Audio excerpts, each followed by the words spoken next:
Hi, this is Udara Soisa, again with your political analysis here from Sri Lanka. Today, in this edition, we would like to talk about two things. First thing is how the rural Sinhalese voter would vote in this election, A. B, and we are also going to discuss how young people, especially the first-time voters, would decide to cast their ballot in this presidential election.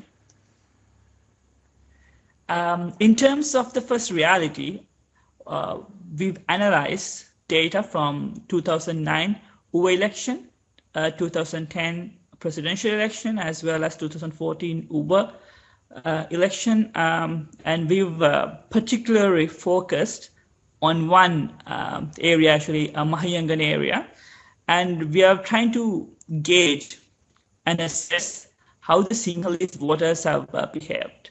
So soon after the war, what we really saw in these rural areas, not especially in South, but in basic rural areas or rural Sinhalese areas all around the country, is that there was a very, very clear shift of votes towards President Rajapaksa.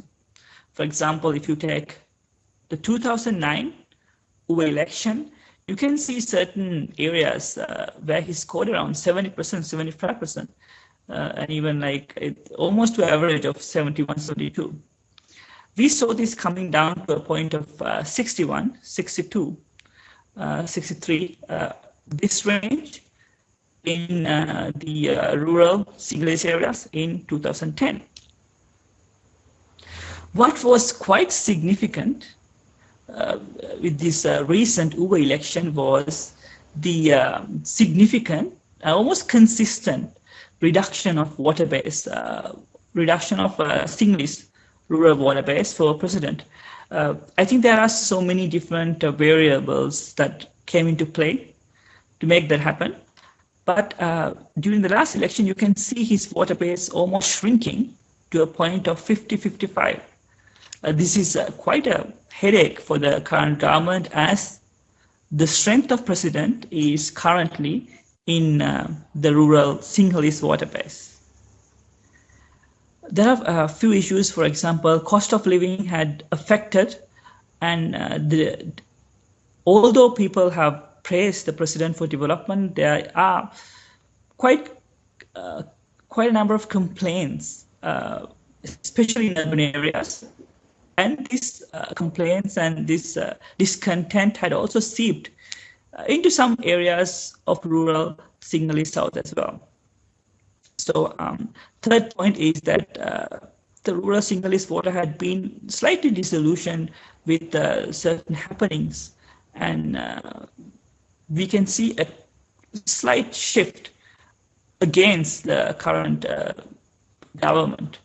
But it is not as significant as opposition would like to believe. However, it does not look so favorable. One can see this when you analyze 2009 UWA election to 2010 presidential, and then 2014 again UWA election. Even when the opposition was not so united in 2014, especially when UNP was not so united, they were still able to gather and reduce the government voter base significantly. So it's quite concerning, I would say, if you're a government policymaker.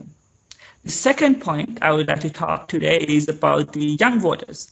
Well, this is slightly shifted towards the opposition, although there are two surveys that are done, one by Kelaniya University and another one by Columbia University, both showing that this tilt is somewhat, in fact, towards President Rajapaksa. The people who we've spoken here in Sri Lanka, the young people, few from the urban and few from rural areas, they both spoke with somewhat discontent towards the government, especially the first-time voters.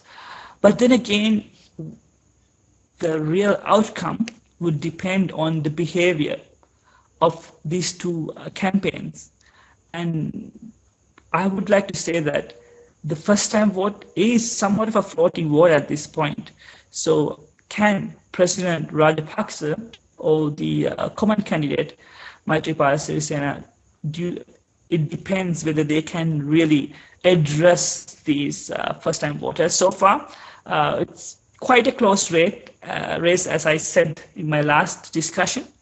However, the next 7 days would be quite important and vital, and we would bring you some special bulletins probably within the next 72 hours with some outstanding and interesting updates. Thank you.